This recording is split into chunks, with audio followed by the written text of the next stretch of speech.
Типа слева. Тип слева. Придурок. Нахуя он нужен вообще? Врубай. Камеру. Врубил. А, да? То есть весь мой бред был записан? Right, we just started.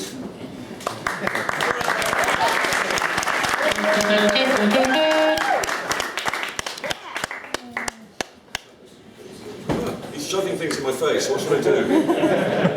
Smack him. Should I confront him or play dead? Okay. Oh, now I'm loud. Now I feel powerful. Spectacular. Right, this is the one about improvising and choosing notes and stuff like that, I believe. Agreed? Does that match up with what everyone has on their piece of paper? Splendid. Right, this is essentially about 10 minutes of hippie wisdom, and I'm going to try and drag it out so it fills 75 minutes. But it's a short message of peace, your furry British friend. And I basically wanted to do this because I do way too many guitar clinics, and certain questions keep popping up. And the amount of times I've been asked things like, what is your favourite scale, or what scale is best for jazz, and things like that. So I figured I needed a unified field theory that addresses all of these misunderstandings about music. I should start ever so briefly just by telling you my life story, because it will explain where I'm coming from with this stuff. Partially, I'm being selfish. I like having an opportunity to talk about myself and people are kind of captive and indulge me. That doesn't happen in real life, only in guitar world. But, the main thing you need to know is I started playing guitar when I was about 3, or so they tell me. I don't remember, I just remember that guitar used to be a very big thing. And my dad played a little bit. I will now show you everything my dad knew.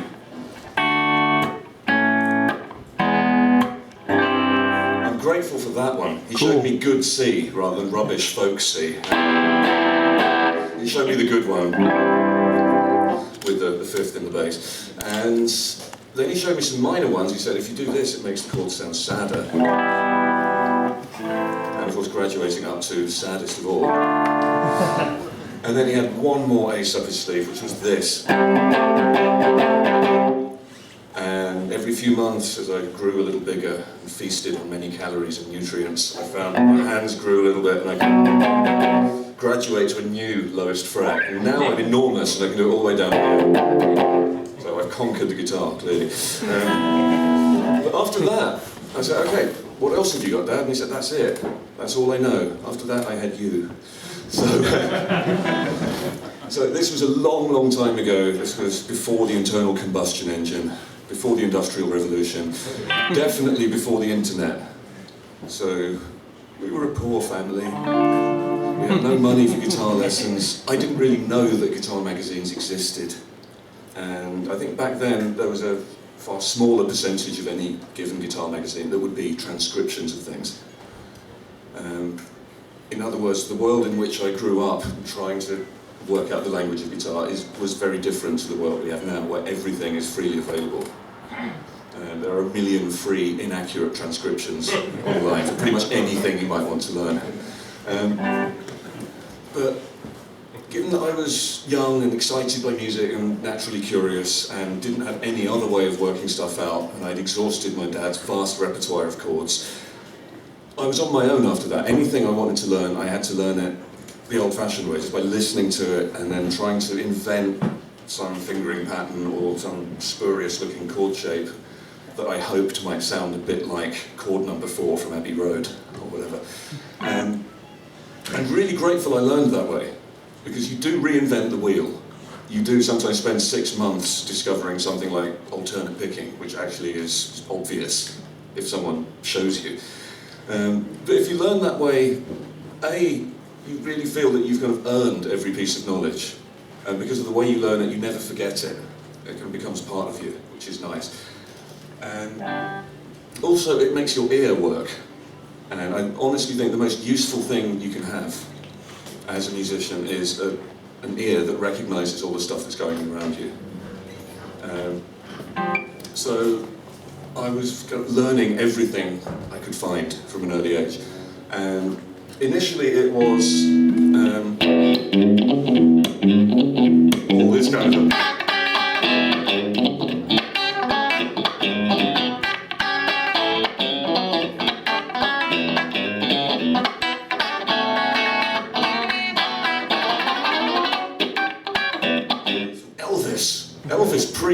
there anything cooler than that? I haven't found it. Certainly when you're that age, and you hear music that's like simple and raw, but just done with such passion, and there's so much energy in the way these simple songs are being played, that's what floats your boat when you're this tall. So I learned loads of that, and incidentally years later discovered that Scotty Moore, the guitarist who played and all that stuff, has the same birthday as me, so obviously it was meant to be.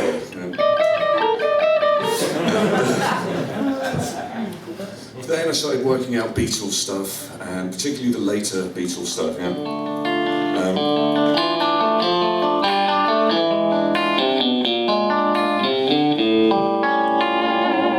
Just mysterious chords, I didn't know what they were called. I would just learn the shape, and I would learn the sound that went with the shape, and I would learn what Beatles song it came from. I would try to work out if that chord existed in any other keys. And so on it went. I've never had much of an attention span, so I was trying to work out Joe Pass and stuff like that, which of course I couldn't do because Joe Pass is really difficult. But I tried. I learned a lot by trying to sound like that. I figured out that you don't just have to learn songs by your favourite bands, you don't even just have to focus on guitar music. I figured that you're surrounded by music, which I guess is something that hasn't always been the case. Probably the last 100 years or so, this idea that music is everywhere and they use it to sell things to you. The ice cream van plays music, the TV plays music. We always take it for granted. It's become part of the wallpaper of our lives. I would assume before that, in the good old days, you would have to go out and seek live music because no one had invented the record player or the radio or anything. Again, this is a good time to be alive, right? But yeah, I was transcribing TV themes and kind of songs they would teach you at school. I figured absolutely any melody that you hear, you should be able to play. And that's something I want to kind of share with everyone. I think that's a good mindset. Particularly if you're trying to find your own thing. It reaches a point where transcribing more stuff by your favourite guitar player is going to steer you in the wrong direction. It's going to maybe prevent you from finding your own thing and finding your own voice. But if you just think every note that exists in the world is yours for the taking, and you just steal everything, you're going to end up with a broader musical worldview, and you're more likely to come up with a unique combination of musical elements. And hopefully that leads to people coming up to you one day and saying, I love your style. Whenever you play one note, I know it's you. I think that's a good goal to have in life, right?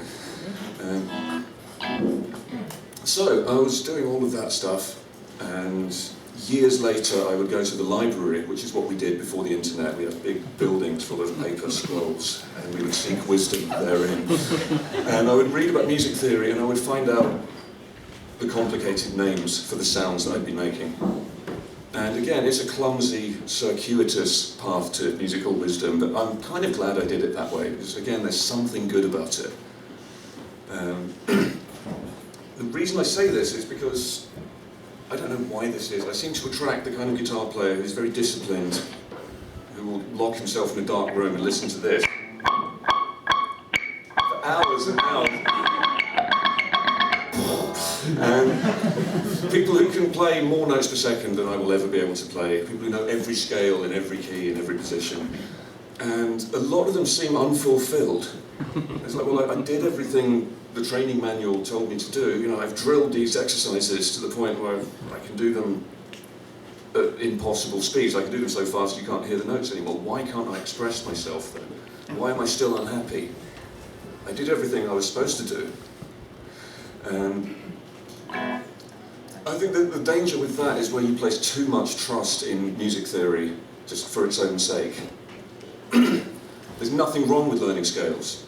Learning scales is great, learning chords is great, and having words to describe what you're doing is awesome because then you can communicate with other musicians. But if you treat your relationship with the instrument as a situation where you just have to learn as many scales and as many chords as possible and then play it all as fast as possible, essentially what you're learning to do is to type the alphabet over and over again really fast, and then jumble the notes up and type the alphabet really fast in some new permutation. That's not going to help you express yourself. That's not the alphabet's fault. The alphabet is true, it's a real thing, it's helpful. But if you wanted to learn to speak a language, you wouldn't just memorize the alphabet and then see how fast you could say it. So this, I think, is the most deep bit of hippie wisdom I can offer you today. It's all downhill after this. Music is a language. It's a means of communicating, right? Everyone here has one language that they speak as their mother tongue, and they've spoken that language for as long as they can remember. Many of us probably have another language that we learned at school. Do we relate to this? I'm going to take some liberties here, and just to make the explanation quicker, I'm going to pretend everyone here speaks English as a first language, and everyone here speaks French as a second language. It's not true, but work with me on this. So which language feels good? English, or insert the language of your choice at this point. It's the one you learned when you were young, it's the one you learned by listening to other people and copying the sounds that they made, and working out what kind of result you get for each of the sounds you've copied. Some of them will get you kind of deprived of TV and dessert, other ones will be rewarded. Alright, so you learn that there's some kind of emotional response to each word. You learn what it sounds like, you learn when to use it, and then years later you might go to school and they'll say, by the way, did you know that thing that you do all the time, that's called an adjective. And that other thing that you do, that's called a verb. And you may not realise it, but sometimes when you're talking about then, you use the past tense. You find that stuff later. If you learn typical language at school, they will say, hello, welcome to French 101. This week we're going to look at this verb. Here it is in the present tense. This is what it looks like if I'm doing something, and if you're doing something, the ending changes, and they give you these formulae to learn, right? Feel free to nod in assent and make me feel I'm not going mad in front of the room. It's just like the recurring dream. But essentially, the way they would teach you French or whatever the foreign language is a lot like someone saying, congratulations on your purchase of your first guitar. So now we're going to learn scales in every key. And if you want music to feel like your first language, you need to learn it more in the way that you learned your mother tongue. Does that seem reasonable as an abstract concept? Yes. That doesn't mean it would hurt you to know the names of every scale. But that stuff alone is not enough, I think. So I think step number one is like, how can you steal from your methods for learning that mother tongue, that first language? Step one, I guess, would be, okay, I'm going to listen to everything that's going on around me and I'm going to copy it. In other words, you're working on your ear. And as I said before, the healthiest thing to do is not just to focus on one style of music, and your favourite band, or your favourite player, or your favourite decade. Listen to everything, because every style of music and every era of music has a different kind of harmonic language. Different things will happen a lot. You may have noticed, for instance, in that kind of music called rock, this chord happens a lot, and that chord happens less. But this is also a good chord. Again, this is another reason why it's good to steal from real musical things. If you buy a chord dictionary and work your way through all the cowboy chords and the simple stuff, and then you get to the chapter about the dominant 13 chord with a flat 9, you might well ask yourself, anyone who's not tone deaf would ask themselves, why am I learning that? That sounds worse than A. I woke up this morning, she done gone. But if, like me, you learned that chord from a Joe Pass record, you would hear it in context and you would realise that although it sounds hideous on its own, that's an awesome chord to play in between this one.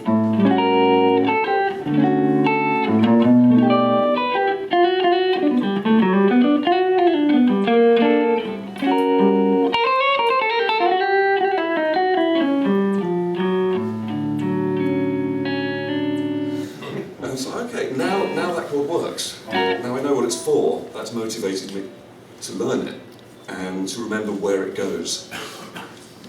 Alright, if you just stick to your own kind of comfort zone, you might never have that moment of questioning, but I think it's good to learn as much as you can from as many different fields of music as you can.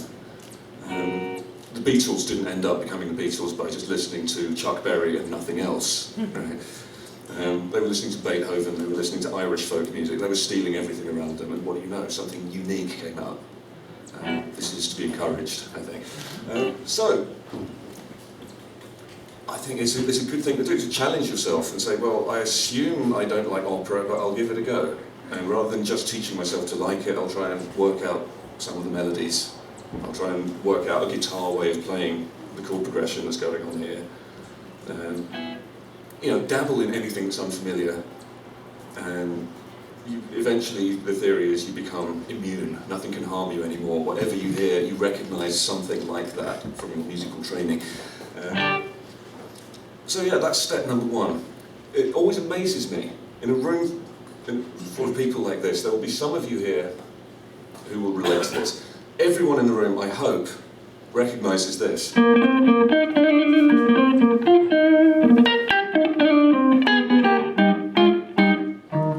Alright, if you don't recognise that, I'm very, very sorry. You've led a hard life.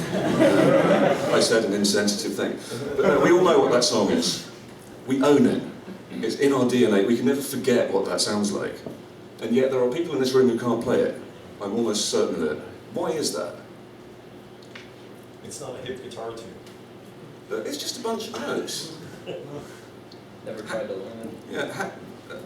My way of thinking is, how can you know something like that and never want to try and find it on your neck? So this is a very broad, almost so broad it's useless piece of advice, but hopefully you see where I'm going with this. If you learn just everything that's around you, you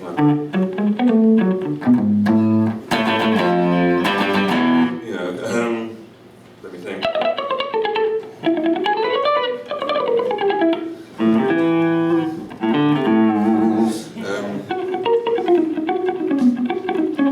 Sorry, why is all this shadow stuff coming out? I don't know.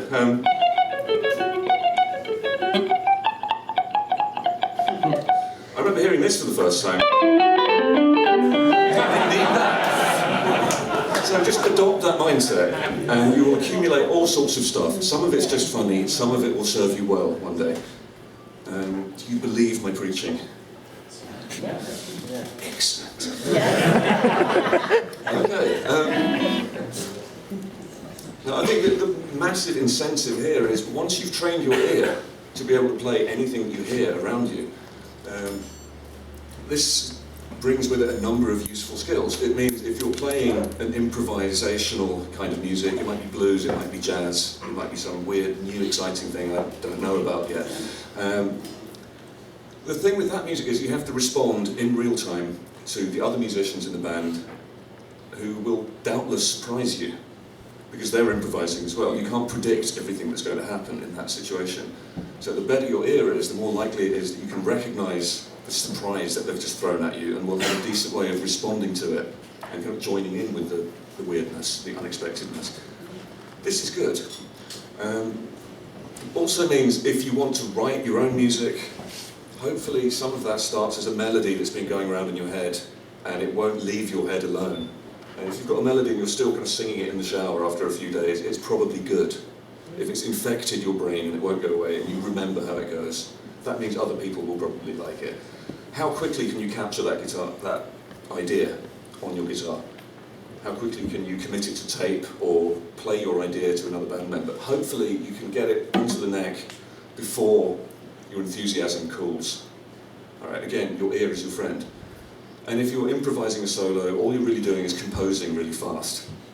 Arguably, if you're composing, all you're doing is improvising really slowly and carefully. All right, so hopefully I've sold you the idea of a good ear. Now that's one way of working on your ear, just to transcribe everything that's around you. The other thing, which is a little weirder, but equally useful, is a similar thing but in reverse. Every time you play a note, sing it. And I come from Britain, we are a shy and bashful people. We don't sing in Britain, unseemly. But you don't literally have to sing, you don't have to be George Benson, but don't cheat. Inwardly, you should be singing. You should be humming something in your brain for every note you play. Now, for some of you, this is obvious. For some of you, this is horrifying. But the idea is, it kind of starts out as you testing yourself. if you've played this kind of, we'll be hearing that scale a few more times before the week is out, I'm sure. Man's best friend, minor pentatonic. But the danger is that you start to let your fingers do the walking, and there's this kind of disconnect between the music you hear in your head and the habits that your fingers will do when you're not supervising them.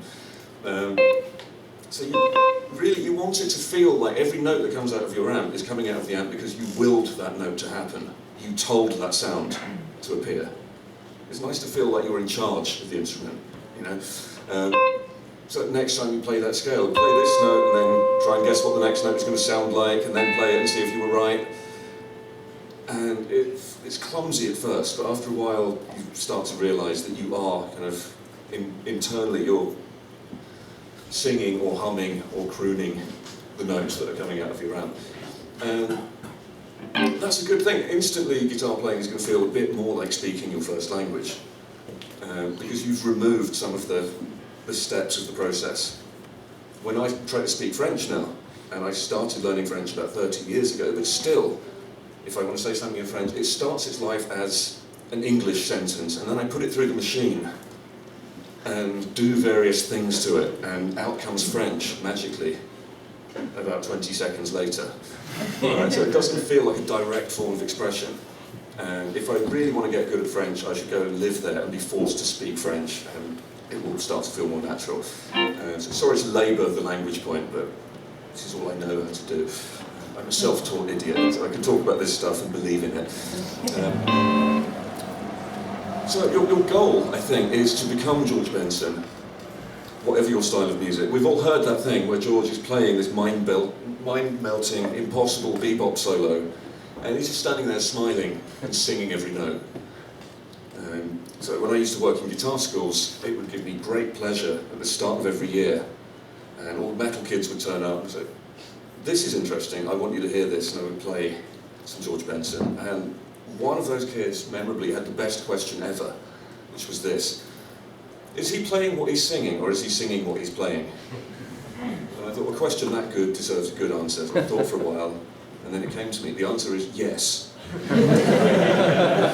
It's the same music, and once the music exists up here, it's not so difficult to communicate that same melody with this instrument and with that instrument.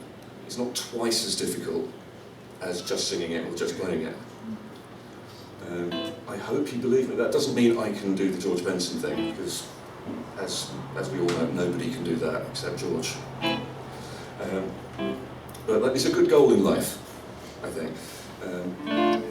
So singing every note you play, transcribing everything, very, very helpful. It will kind of round out your musical approach, particularly if you're the more schooled, disciplined metronome warrior. Some people here might not be the metronome warrior, they might be the lazy blues slacker. Does anyone plead guilty to that? Nothing wrong with that. The lazy blues slacker generally sings every note he hears in his head, generally has great timing, great tone, cares a lot about the details, which sometimes you miss if your goal in life is to do that. But I think both kinds of player are onto something. Both kinds of player have good knowledge, and you want to be some unholy combination of the two, and then you will be awesome. So, I'll stop rambling about that now. Let's think about note choice.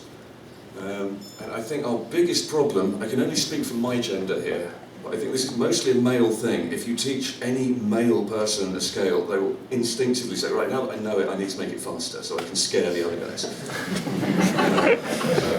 We can't help it, we're programmed that way. But the problem with that is that the faster you play something, the less you're listening to it. And when you learn something like that, what you're really learning is a bunch of different flavours. And if you just speed them up and speed them up, in the end you're tasting all of those flavours at the same time, and you don't get any better at differentiating between them. And then that scale shape will forever remain an exercise. And when you're playing on a stage or in a studio and inspiration has deserted you, you reach into your bag of tricks and all you have is shapes. And you'll play the shapes, and everyone will know that you're not playing sincerely. This is an amazing thing to me. People who don't care about guitar, or any kind of music theory. You know, 99% of the world's population, the people we want to buy our records, they can tell whether you're playing stuff like you mean it. They can tell if you're grooving well. They can tell if you're out of tune. They don't need volumes and volumes of music theory because they can just sense it. And in particular, if you're not playing sincerely, you can never disguise that. So I think every time you learn a new lump of theory, make it feel as natural as that does. So part of it's singing every note, part of it's kind of jumbling the notes up. If you've got a lick like that, work out 10 different ways to end it. Silly things like that. Just mutate it, make it your own. So it's not just a series of actions that you do in exactly the same order every time. None of this is immediately useful. This next bit will be. I said earlier that a scale is a bunch of colours or flavours. Synesthesia is fun. So let's take our favourite scale, and I shall attempt to prove that to you.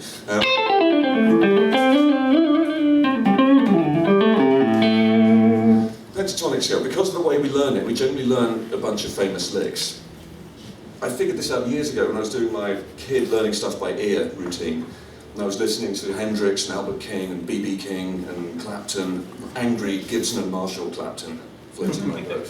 And it dawned on me that everyone basically does the same 5 licks. If you don't play this lick, you're not doing it right. If you don't ever play this lick, again, you're not doing it right. You need that vocabulary to sound like you've heard 1 or 2 blues records. And yet, why was it, I thought? It only takes one note, and I know which of the Kings it is. I know whether it's B.B. or it's Freddie. It's not just the lick, it's the way you play it. I'm kind of veering off into the thing I wanted to talk about next time. But because we learned that way, we have a few habits with that scale which will guide us towards the root note. So generally our licks sound like they end in the right place. If you slow it right down, here is what's really going on in that scale. The scale is not a shape, or a series of shapes, or a series of finger patterns. The scale is a series of intervals away from any given root note. So, if that's your root note,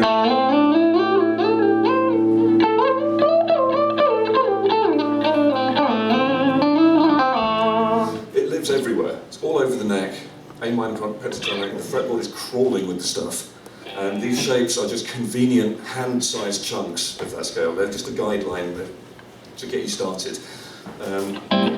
So if you want to learn the flavours of that scale, first thing you need is some music. On its own, the scale doesn't mean anything. You need a reference point. You need some kind of drone in the background telling you where home is, telling you what the key is. So let's synthesise one of those.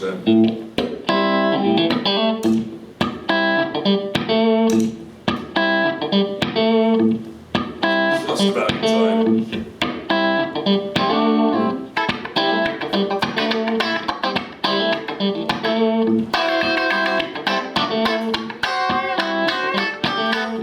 Not now. That's later. So that's my A minor song. It's mine, but you can use it if you want. I promise not to see you in court if you steal this one. The secret is for any scale, you have to slow it down and let every note breathe. And you learn every note has a different amount of tension or release about it. I think a good simplified guideline is when you're improvising, every phrase should have some balance of tension and release. And it makes sense to do the tension thing first and then reward people with the nice note at the end. If you do exactly the same thing but in reverse, it sounds like you're not listening to the A minor song. It sounds like you're playing insensitively. The best note in the world, of course, is A. The problem is, unless you're Neil Young, you can't do just that note for the whole solo. Just to prove my point, this is all of the Neil Young solo. It's one of my favourite Neil Young moments.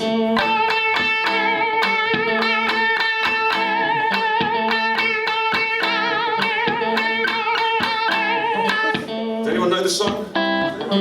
Cinnamon Girl. Awesome. But you have to be Neil. Neil has special powers. He can do that, and That's all the notes you need. It's the way he tells them. But the rest of us, we need some other flavours, some other paints on the palette. So let's see what else the scale has got. The logical way to do it is to look at the notes which are in the chord. We have 3 of those. So that's one of them. And this is one. So I would say, if that's a full stop, sorry, we're in America, if that's a period, then these ones are kind of colons or semicolons or something like that. Does anyone remember the semicolon? We used to use those, I'm sure we did. So that sounds like the end of a phrase, but you know there's more coming.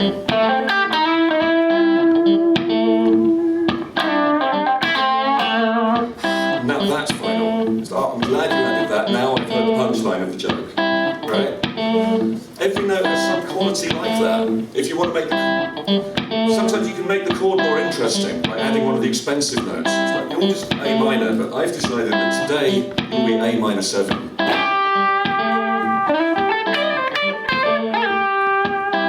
It's not unpleasant, it's just interesting. Sophisticated.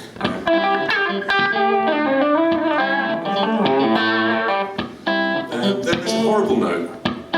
The scale box doesn't tell you this is a horrible note, but it is.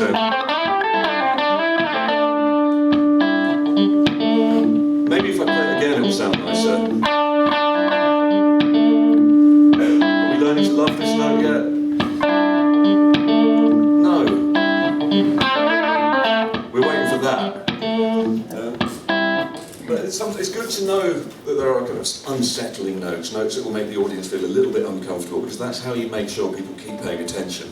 If you just give them the best note all the time, they will start to take you for granted very quickly and sneak off to the bar. So, okay, I get it. You know where the root note is. It's very nice. I'm bored now. You've got to mix it up. Right. You can't just feed people dessert all the time. Now, here's a really interesting thing for me. I'll actually stop that song. This scale is actually an approximation of an African scale. There is, of course, a sordid and shameful story of how this African scale came to be such a big part of Western music, but we basically inherited that scale from a different culture, and everywhere in the world they chop the octave up in slightly different ways. In Western music we have this thing where every semitone is equal. Right? We just chop the octave into 12 equal portions. That's not because it's the best system. We only kind of nailed that a few centuries ago. It's relatively young. And the only reason we did it is because it's in the nature of Western music to show off. That's one of the things we like to do. We like to show how clever we are by messing with the chords. We like key changes, we like modulations. We like the complicated stuff. And in order to build an instrument that sounds good in every key, you need slight mistakes in every key. So if there's a 12th of the error in every one of the keys, hopefully no one will notice. But there's definitely that element there. If you look at the harmonic series and all the harmonics that live inside one note,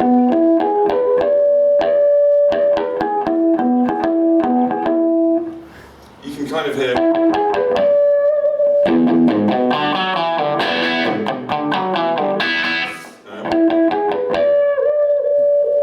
It's like, okay, so that note has got a dominant 7 chord in it.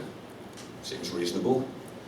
I find it easy to believe that many, many years ago, when people were inventing scales for the first time, they were probably working around that. The idea that all of those notes are there. You can hear all of those notes by blowing down the tube, and then blowing down the tube a bit harder. Or any string on any instrument under tension will give you that series of notes. Now, let's check this guitar is in tune. Probably not. I'm about to show you how disappointingly broken Western music really is. It's okay, you can still listen to it, but it is broken.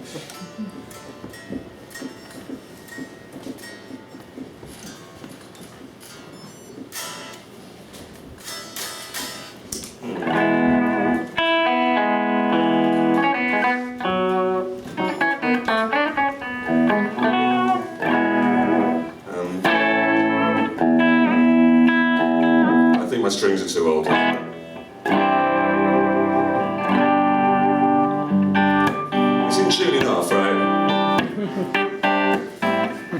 So I could get through a gig like that. Now, let's compare. That's the fretted version of the note and the natural version of the note. Completely out.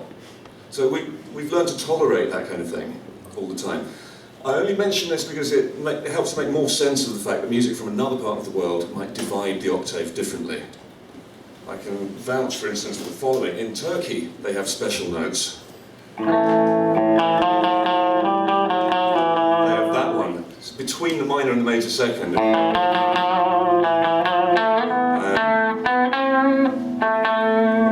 And the minor and major sixth, as well as the other in-between one.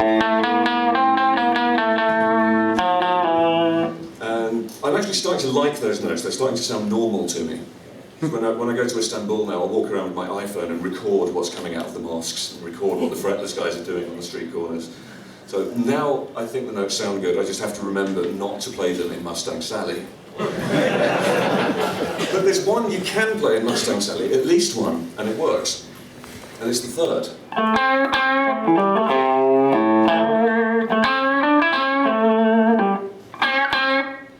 That's got C.2, that's not a real note. You start with the white or black key on the piano, and then you kind of wrench it a little bit. It's not a real just a note anymore, but it sounds better.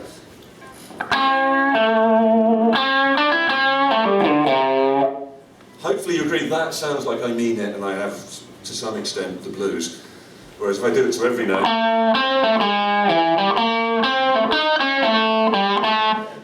that sounds like I suck. So the difference is, it's one of those things you can only do to the minor third, because of it where it is relative to the root note.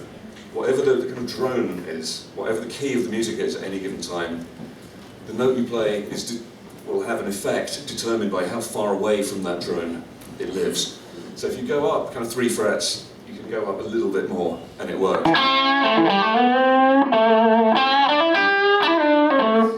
And I think you can do the same thing with the flat 7. So in key of A, that would be G.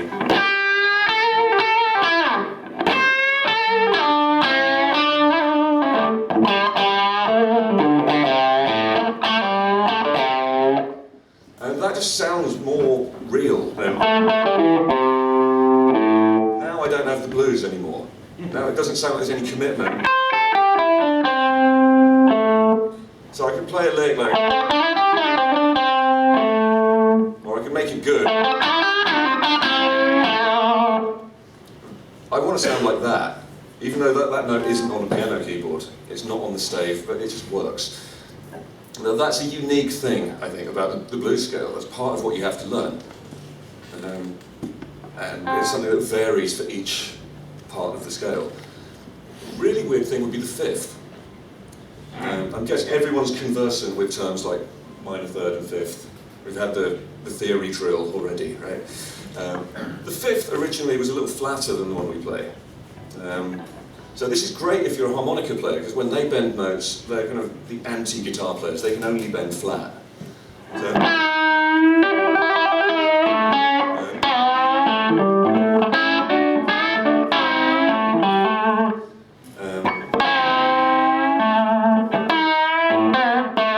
so that's my budget Jeff Beck impersonation.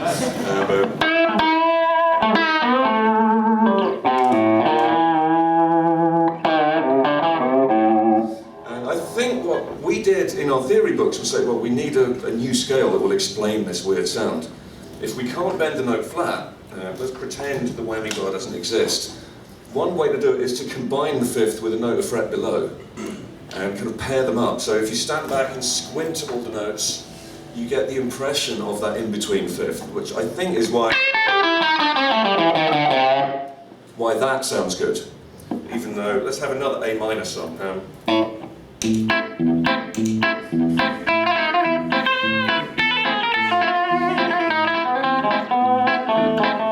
So over that sounds harmless enough. Right? None of that sounds like a mistake.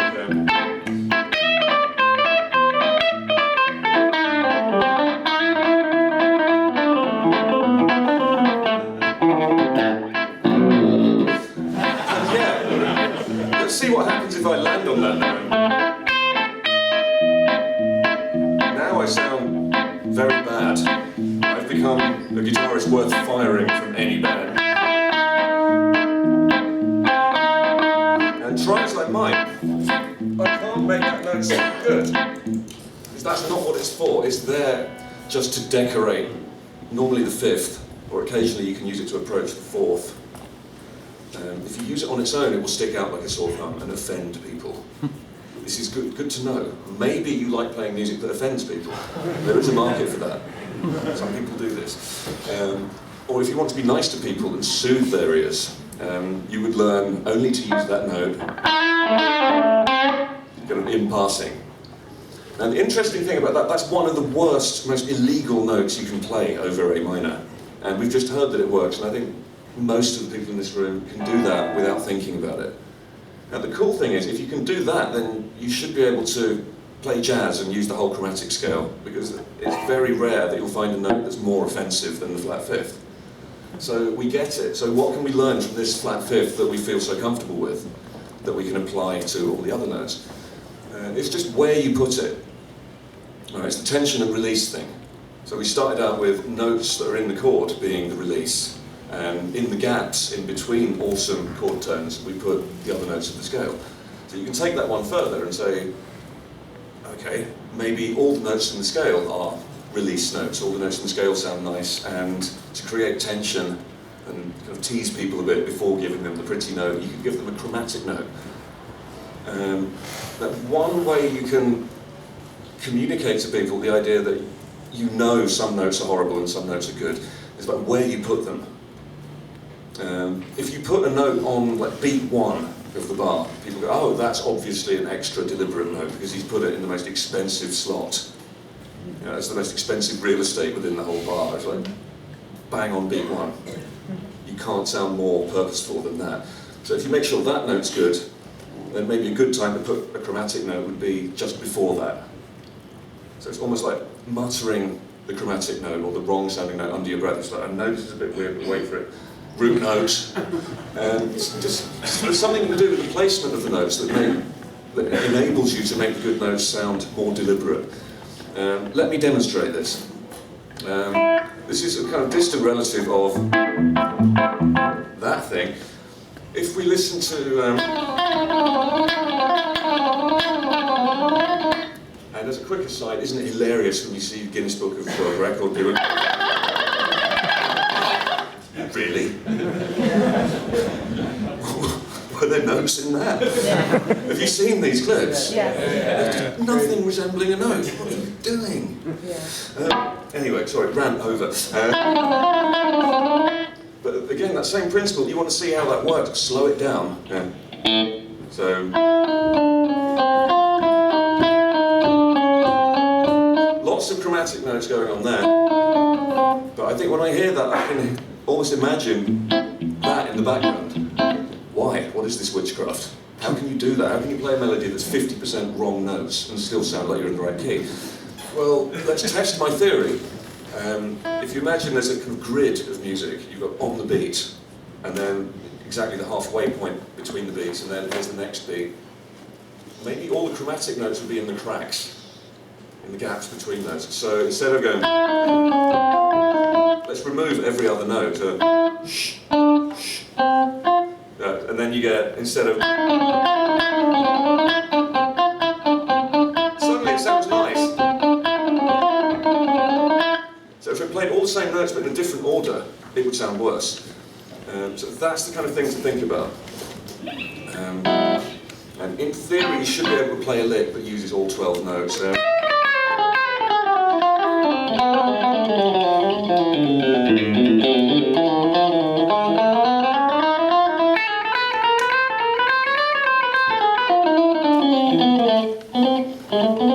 And you recognise the key, right? But most of that was appalling.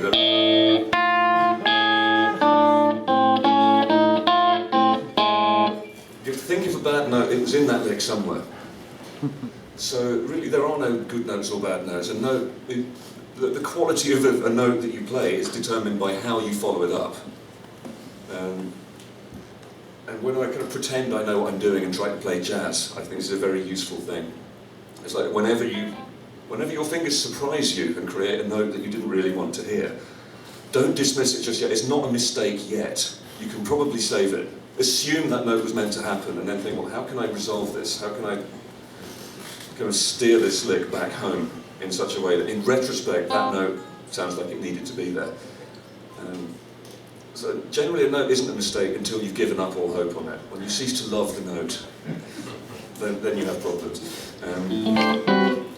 Now, here's a hypothetical situation for you to imagine. I've had quite a few students like this over the years.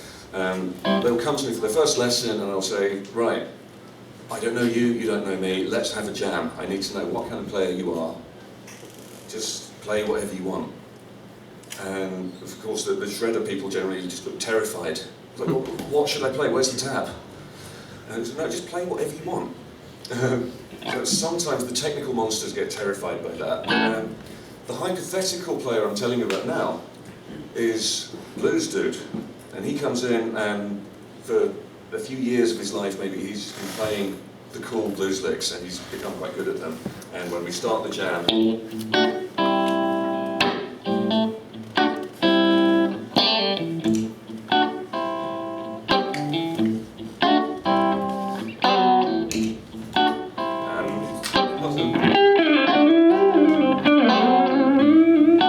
cool, I like it. What else have we got?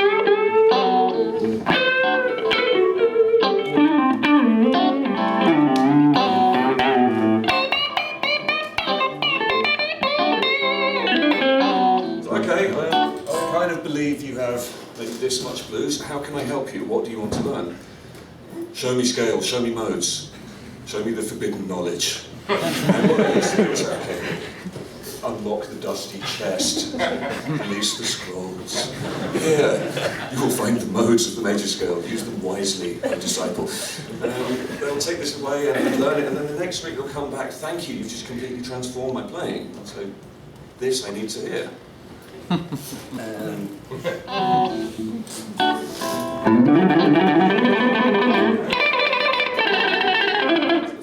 You used to be good.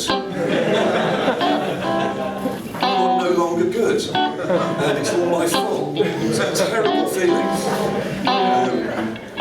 Because that's what happens when you trust the scale. It's like, oh, all I have to do is know this shape, teach my hands this shape, and then I won't have to think anymore. Alright, wrong. So you have to kind of fight that testosterone thing. It's like, okay, I have the new weapon, but I'm not going to speed it up, I'm going to slow it right down. And here's what you'll discover. For instance, in Dorian mode, you'll discover you know 5/7 of it anyway, because it's that. Our old friend minor pentatonic. So if you want to turn that into a Dorian, instead of doing the shape, and just for the record, guitar solos do not start on that string.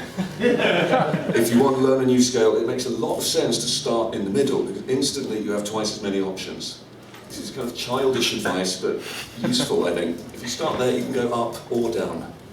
You have more freedom. If you start there, there's only one thing you can do, which is play the whole scale, and then play it again, play it faster. But over this, I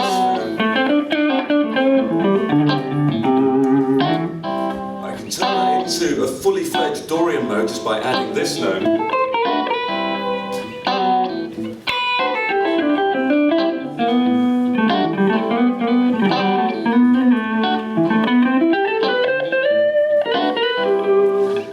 Makes me feel a bit more suave, a bit more jazz. Makes me feel a bit better dressed. You know, adds a certain something. But like, choose your own analogy there. Whatever that note does for you, kind of tag it accordingly. That's when to use that note, when you want that emotional response. And that one, the natural six.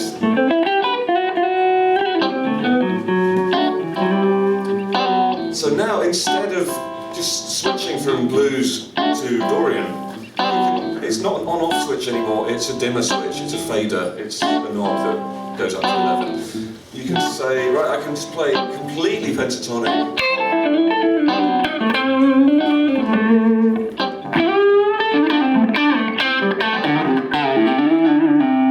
Or I can be slightly Dorian, I'll just pepper it lightly with 5% of these notes.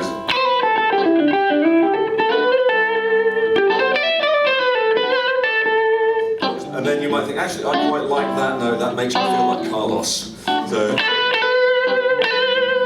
that down.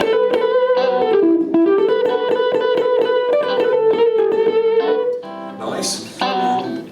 Or then you might say, I want to be even more modal, and you're already milking those.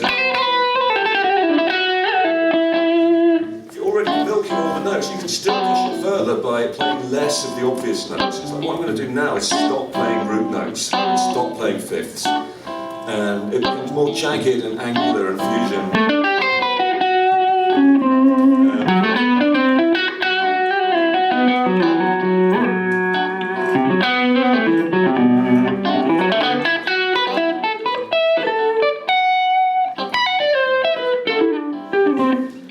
Sound at all like the blues lick anymore. So you've got that whole spectrum, and it's another way you can express yourself. Like, how Dorian do I feel today? So far so good?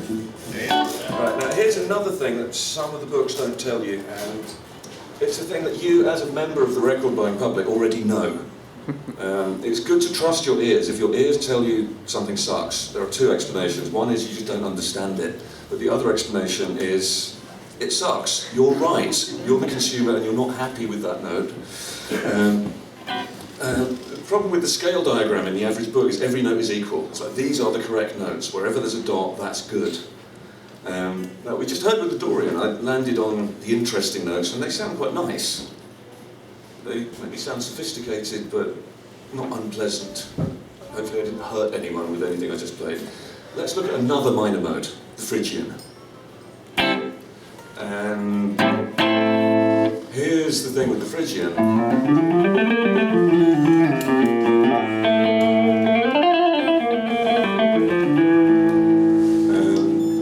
Now, you basically just pick a part of the world here. Some people say, oh, it sounds Moroccan, or it sounds Egyptian, or it sounds Spanish.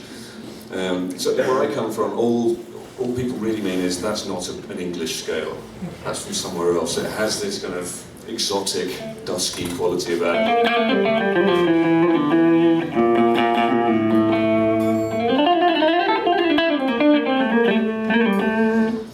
But interestingly, this again is the blues scale plus 2 extra notes, plus this one, and this one. And I think a scale like this should have some kind of parental advisory sticker on it. Some of these notes are offensive.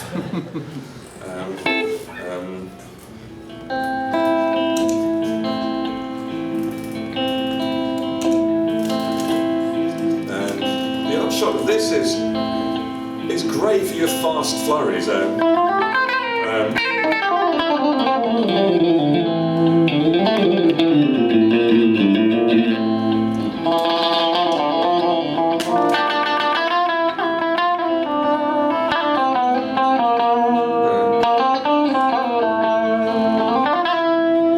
Hopefully I kind of whisk you away to another part of the world. It's a little bit bullfighty, a little bit siesta. But now let's milk that. Let's try and do this Carlos Santana trick. Let's land on that the interesting Phrygian note and see what it sounds like. Sorry, Carl, that's just wrong.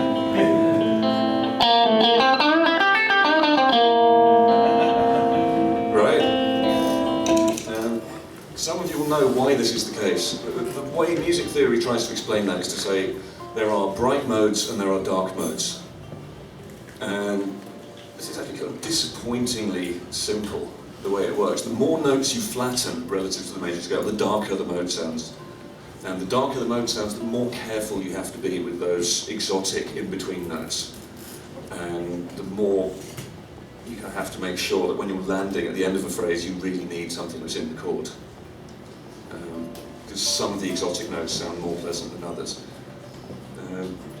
So right at the extreme, if you look at something like the Locrian mode, Locrian, I don't know what you say over here, but that's just a whole bunch of flattened notes, and as a result it's the mode with no friends. Nobody enjoys that mode. It's something you use in passing if you meet.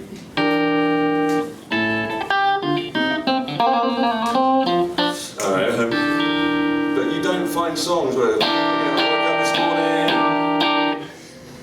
It's a tense chord. You will meet that chord briefly in between more popular chords. And that's what that mode is for. You don't linger on it. Because it's so dark, it's too dark. At the other end of the spectrum, we have Lydian mode, where you don't flatten anything, and you're still not happy, give me more brightness, so you take one of the notes and sharpen it. And I don't know if I should play this note or not. This is kind of Steve Vai's note now, isn't it?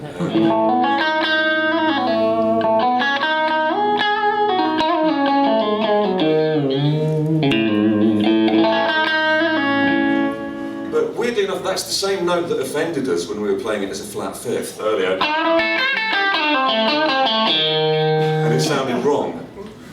Over a minor chord, over a major chord, over that kind of go. It just sounds ethereal and cloudy and floaty and groovy, man. But it doesn't hurt. Do we all agree? Yes. Same note. Weird. Frightening. There are forces at work here. We don't understand. So that's the kind of thing you need to learn about every scale and every chord and every arpeggio you ever learn. Every note within every pattern you play has some character like that. If you know what character it has, you will know when to use it. You will know when to be confident and say, here you go, here's a sharpened fourth. Don't that sound dreamy?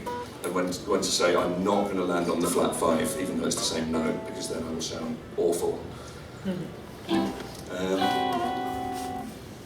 I'm not sure how long I've rambled about this stuff. I promised you 10 minutes of wisdom. You probably had that, but very spread out. What else did I want to tell you? I think over to you guys. Does anyone have any questions or complaints or? Guthrie, when you talk about transcribing, everything around you, okay, let's say you hear like that Simpsons melody, for instance. Do you picture those notes in your head on the guitar? Or you're not actually like keeping a book, writing it down, going home and working it? Is that what you're saying is you hear these things around you and you begin to visualize them so that they can just come out when you need them? Yeah, for years I did transcribe stuff. I would transcribe everything I learned because you only have so much RAM. And it's possible that you might be craving more knowledge than one brain can possibly contain in the active level of your memory. So yeah, I used to like documenting things a lot, and weirdly that's probably the reason I ended up playing music for a living. 20 odd years ago I was torn. I was at Oxford University reading books and writing about the books, and I was okay at that. That's one path I could have chosen. So one of the reasons I didn't pursue that further was I thought I'm going to come out of this with an English degree and it's not useful. I can't build a bridge or invent some medicine that will solve the world's problems. All I can do is talk about Hamlet, and nobody really cares. Whereas the music thing, it occurred to me one day, after all those years of just playing for fun, playing the way I spoke English and not really questioning why I was doing it, but I thought, you know what, there's certain stuff I seem to find quite easy, and all the other guitar players I meet find it less easy, so why don't I turn that into a job? Why don't I try and exploit the fact that my ear seems to work, and that I can transcribe stuff, and other people can't? Cool, so I sent some stuff off to a guitar magazine and became a transcriber. So in a weird way, all that documenting stuff when I was a kid seemed to pay off in a perverse way. That was my kind of nudge in the right direction. Well, we're glad you chose this path, so.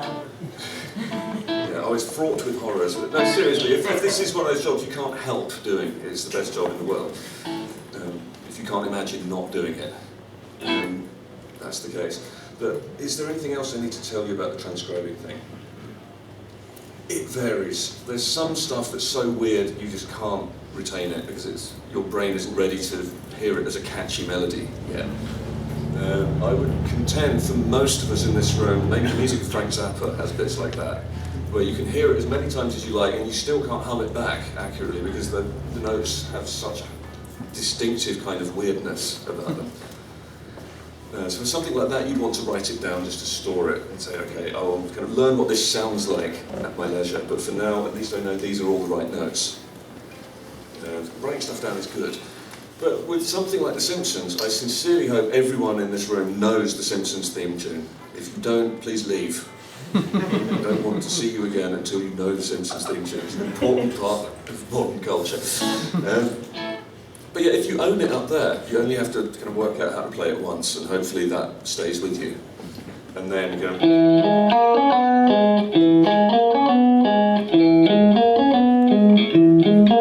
try and play it everywhere, so it becomes more than just one fingering pattern.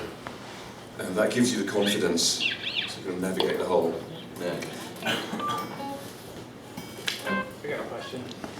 Okay.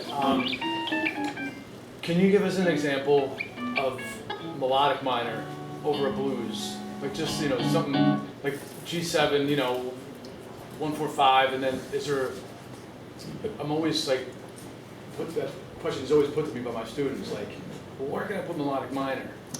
How does it sound hip? Yeah, see, that kind of thing worries me, because that starts with someone hearing about some forbidden piece of knowledge. It's like, I need to use this. I think the right reason to use melodic minor is because you hear Robin Ford for the first time, and he's playing blues, and it sounds like real blues, but there's something he's doing that the rest of us aren't. It's like, what is that sound? If you fall in love with the sound first, and then someone gives you the tools, look, this is the melodic minor, the truth you seek is in this scale, then you know what you're trying to get out of it. If you try and force something into a blues, people will always be able to tell. So, are we all familiar with melodic minor? I think the main problem with it is we just don't hear enough of it, so it almost sounds like a mistake. So I know a lot of people who have practiced it because it's in the book, but they're not really feeling it.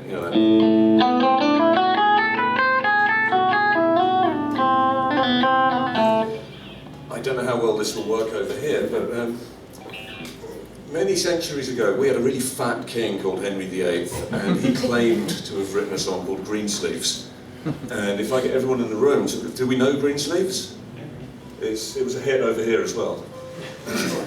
I would imagine a lot of us would go, right?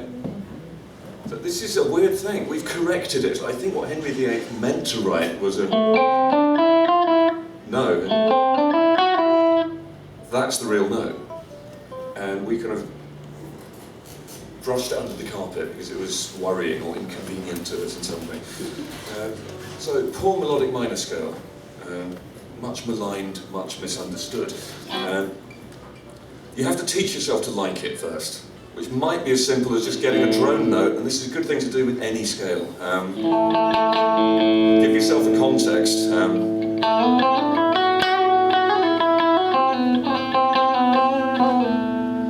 Part of internalising that scale is breaking out of the boxes and saying, can I do well, to be honest, what a lot of people in other cultures do with their stringed instruments. You watch someone from India, Indian classical music, what they do with stringed instruments, it's all zipping up and down the neck, and bowled so fast you can't even see it. It slides, it'll be exactly 14 frets, and they never miss, because they're kind of singing, essentially. Singing is something you do with one virtual string.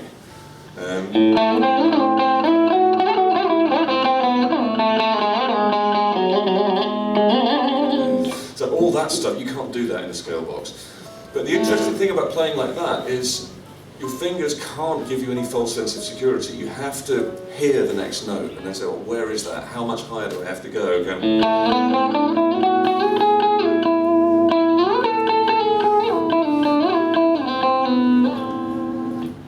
So another good test would be if you're walking to the bus stop one day, so, oh, I know, can I sing a melodic minor scale? Starting from the third note. Do you own it, or do you need the guitar here as a cheat sheet? You need to have the scale up there, and arguably in here as well. Then you can use it. So yeah, in specific blues terms, there are two kind of popular modes of the melodic minor, I guess. There's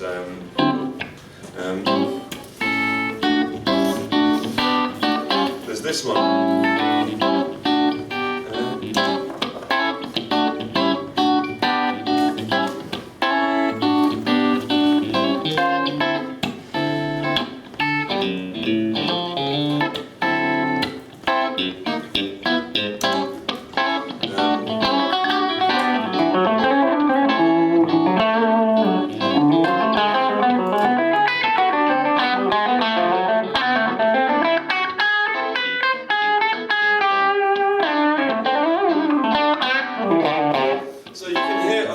phrasing like the same player.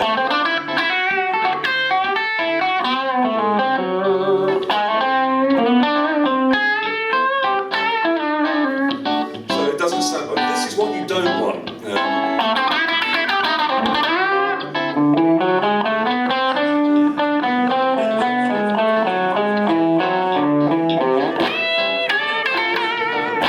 Because people can hear the joints.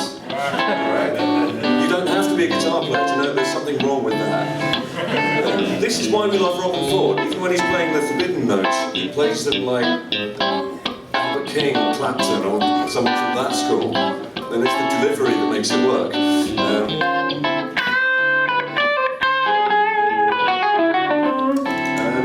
So that one seems to work a lot in a dominant blues, maybe over the 4 chord. Topically enough, that's also the